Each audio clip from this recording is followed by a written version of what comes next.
Salam Bapak Ibu, pada hari ini tanggal 13 September 2020 saya akan berbicara tentang mata adalah pelita tubuh, saudaraku.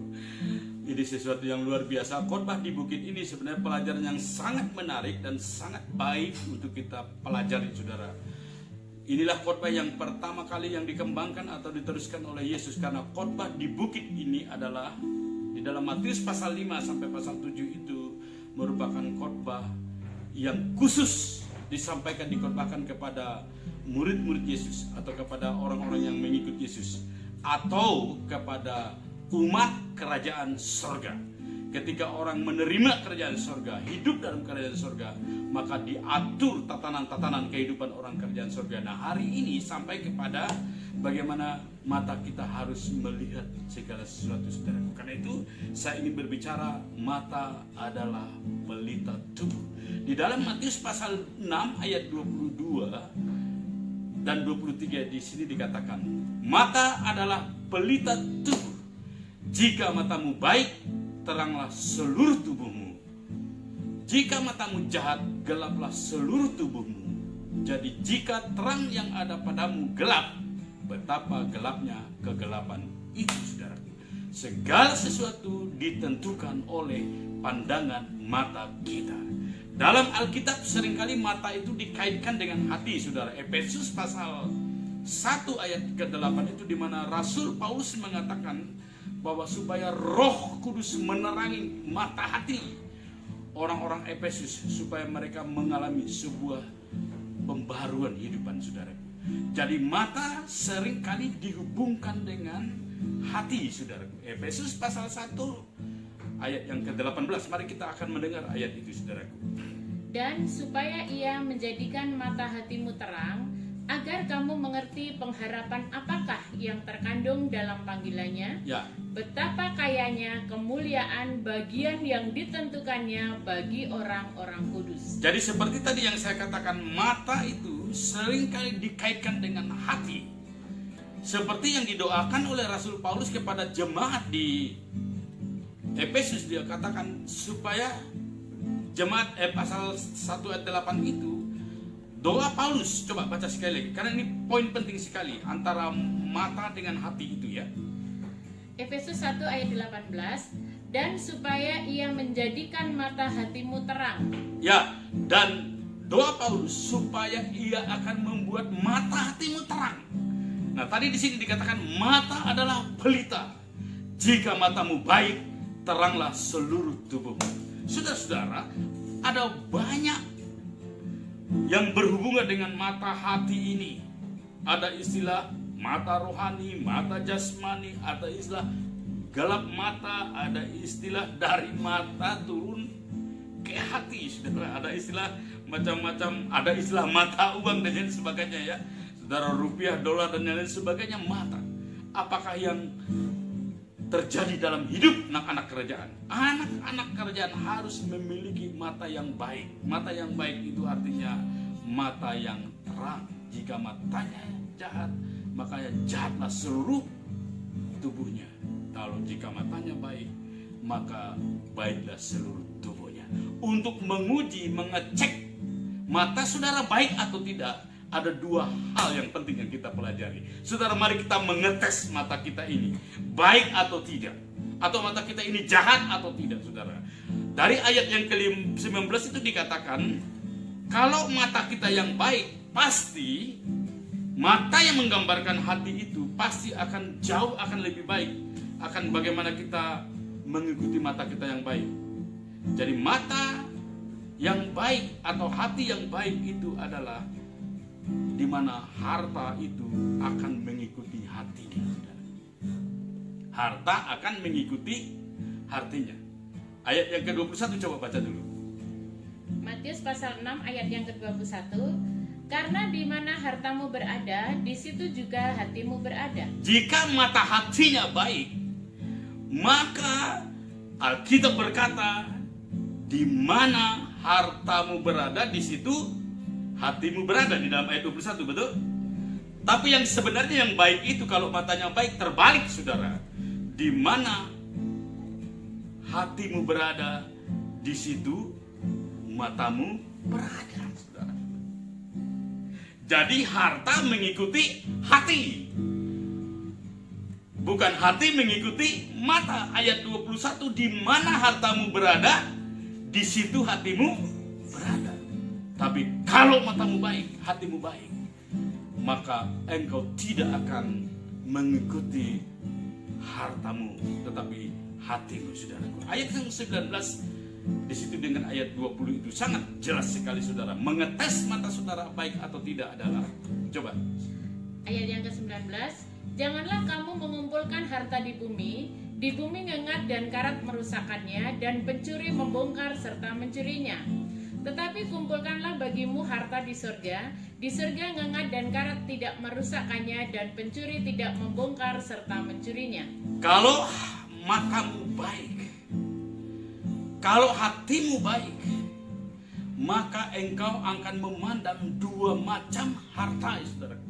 Harta yang dikumpul di bumi, harta yang dikumpul di surga. Harta yang dikumpul di bumi itu, Alkitab mengatakan, harta yang bersifat fana, harta yang bisa dicuri, harta yang bisa dirampok, harta yang bisa dimakan ngengat, dan bahkan bisa berkarat. Walaupun dengan berbagai macam teknologi cara untuk saudara mengamankan harta saudara, jika semuanya itu ada di bumi ini, tetap akan mengalami kemerosotan, bahkan akan mengalami kerusakan, saudara. Tetapi jika engkau memiliki mata hati yang baik, maka engkau akan mengumpulkan hartamu itu bukan di bumi ini, tetapi di sorga. Karena apa? Karena di mana hatimu berada, di situ hartamu berada. Kalau hatimu ada di sorga, kalau hatimu anak-anak kerajaan, selalu mengutamakan kerajaan sorga, maka seluruh harta, segala milik kita, segala kepunyaan kita, sebaiknya selayaknya kita investasikan untuk kekekalan yang berdampak di dalam kehidupan kita nanti, yaitu di sorga, saudaraku. Ya, perhatikan baik-baik. Jangan sekarang kita menjadi mata duitan, atau bahkan lebih baik gelap mata, saudaraku. Tidak sedikit terjadi hal ini, saudaraku.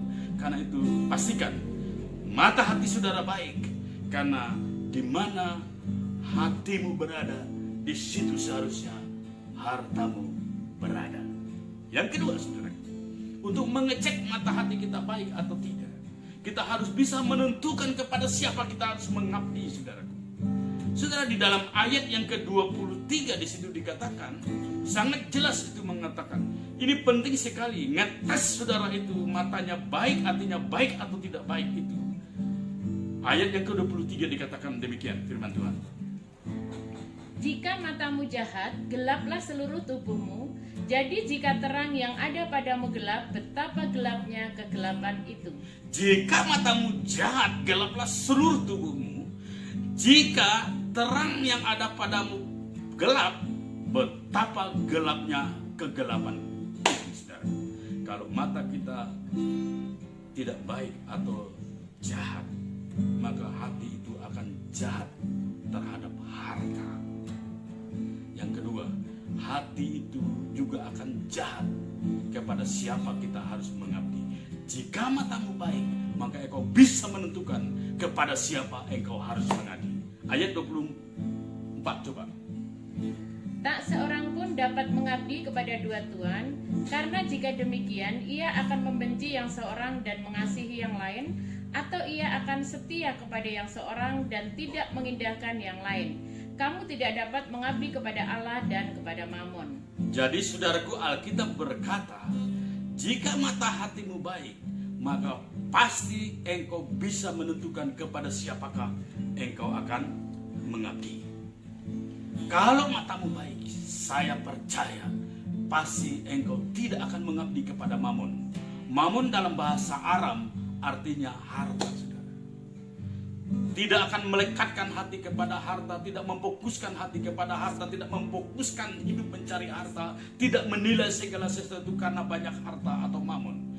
Jika matamu baik, pasti pengabdianmu total hanya kepada Allah, hanya kepada Tuhan, yang Raja Kerajaan Sorga, yang mengangkat engkau sebagai anak kerajaan itu. Pengabdian total hanya kepada Allah saja atau Tuhan saja. Saudara yang saya kasih dalam Tuhan Yesus Kristus, Tidak sedikit hamba Tuhan, tidak sedikit orang-orang percaya Tuhan, hatinya melekat kepada harta. Segala sesuatu dinilai karena harta, segala sesuatu dibayar karena harta atau mamon itu, saudara. Memang kita ada di bumi ini memang harus dilematis, saudara.